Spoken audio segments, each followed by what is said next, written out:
इस डॉक्यूमेंट्री में बोले गए मेरे एक एक शब्द भारतीय सेना को समर्पित है। इसका निर्माण सिर्फ ज्ञान के लिए और देशवासियों तक सही जानकारी पहुंचाने के लिए किया गया है। कुदरत का भी कहर है और भयानक मंजर है। जी हाँ, ये है सियाचिन।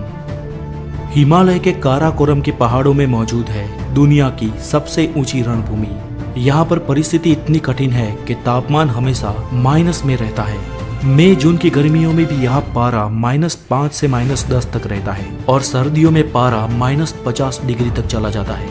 यहाँ पर हवा बहुत पतली है और पर्याप्त ऑक्सीजन भी नहीं है। युद्ध का खतरा 24 घंटे मंडराया रहता है और सामना सिर्फ दुश्मन से नहीं बल्कि कुदरत से भी करना होता है। और ऐसे बेहद मुश्किल हालात में भारतीय जवान 24 घंटे एक ग्लेशियर की और अपने देश की रखवाली करते हैं। इस जगह पे ना पेड़ पौधे हैं, ना जानवर है और ना ही कोई पक्षी। यहाँ पे चारों ओर सिर्फ बर्फ ही बर्फ है।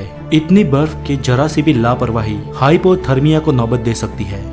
सियाचिन ग्लेशियर समुद्र तल से लगभग 20,000 फीट की ऊंचाई पर है और इस कठिन परिस्थिति में हमारे सैनिकों को एक के बाद एक टुकड़ियों में बांटकर 4-4 महीनों तक भेजा जाता है। लेकिन यकीन मानिए, वहाँ पर 4 महीने तो क्या 4 दिन भी काटना हम आम इंसानों के लिए मौत को दावत देना है।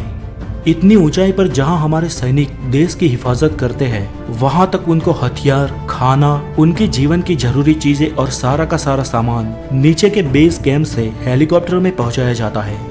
हर सुबह 8 बजे से 11 बजे के बीच एक के बाद एक हेलीकॉप्टरों की परेड लगती है, जिसमें ग्लेशियर की ऊंचाई पे मौजूद सैनिकों को सामान पहुंचाने की कार्यवाही हर दिन की जाती है। आपको अगर मालूम ना हो तो बता दें कि वो फ्रेंच तकनीक के हेलीकॉप्टर सिर्फ 16,000 फीट तक की ऊंचाई पर ही उड़ सकते हैं, लेकिन हमारे जाबाज पायलट कम सिपाही उन हेलीकॉप्टर को 19 से 20,000 फीट की ऊंचाई पर बेहद पतली हवा होने के बावजूद भी उड़ाते हैं और जरूरी सामान उन हेलीकॉप्टरों से थ्रो किया जाता है, क्योंकि वहाँ पर लैंड करने की कोई जगह ही नहीं है। यहाँ तक आप अगर चौके नहीं है तो आगे सुनिए।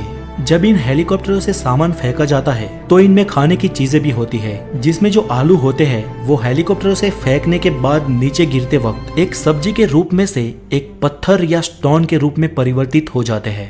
उसे अगर आप हाथ में पकड़ोगे तो लगेगा कि आलू जैसा एक आरस का टुकड़ा पकड़ा है।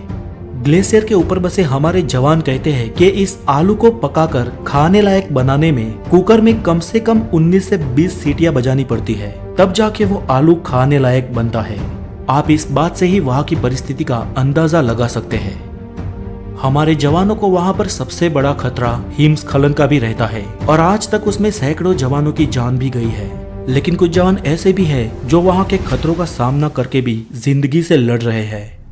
एक 24 साल की उम्र के मेजर जब इस ग्लेशियर पे अपनी ड्यूटी बजा रहे थे, तब वहाँ पर बर्फ का भयंकर तूफान आया था और अनफॉर्चुनेटली उन मेजर की उंगलियां सुन्न होने लगी। उनकी खबर तुरंत नीचे बेस कैंप तक पहुंचाई गई, लेकिन भयंकर तूफान के कारण हेलीकॉप्टर नहीं उड़ पाए। तूफान पूरे 6 दिन तक चला और तूफान के थोड़े ही कम होते ही सबसे पहले हेलीकॉप्टर उस जवान को लेने के लिए रवाना हुआ। उनको तुरंत नीचे लाया गया और दिल्ली के हॉस्पिटल में दाखिल किया गया, लेकिन देर इतनी हो गई थी कि उनका एक हाथ और एक पांव काटना पड़ा। लेकिन दिल को हिला देने वाली बात समझिए दोस्तों, जब वो स्वस्थ हुए तो उनके जज्बे में 1% की भी कमी नहीं आई और ना ही उन्होंने फौज को छोड़ा और ना ही हमारी फौज ने उन्हें छोड़ा। आज वो मेजर पुणे के आर्मी कैंप में नए फौजियों को ट्रेनिंग दे रहे हैं। दोस्तों, ये होती है देशभक्ति और देश की सेवा। हम यहाँ आराम से अपना जीवन जीते हैं, लेकिन आज हम सबकी सांसें उनके कारण चलती है। वो चाहे सियाचिन में हो, राजस्थान के रन में हो या सुंदरवन के जंगलों में हो या देश के कोई और अंदरूनी हिस्से में हो, लेकिन आज उन्हीं के साहस के कारण हम जिंदा हैं। उन देश के वीरों को हमारा सत सत प्रणाम। अगर आप लोगों को भी कभी समय मिले तो किसी दिन या किसी त्योहार पर हमारे आर्मी ऑफिसर्स को मिलने जरूर जाए। आज के लिए इतना ही, और अगर आप